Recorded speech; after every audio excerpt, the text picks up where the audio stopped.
Gözün aydın ey ana vətən, şəhidlərin batmadı qanı. Sefer çaldın bu savaşta sen, Qalib adım gəzdi cahanı, uca dağlar boyandı nura. Körpüler nəğmə söyləyir. Yollar boyu açıldı günler, ay yıldızlı bayraqlar qoşar.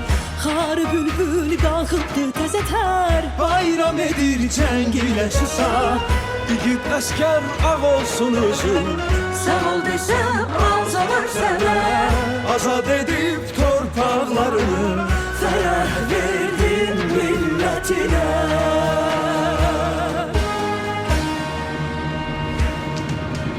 ben bir milletten tarih yazan.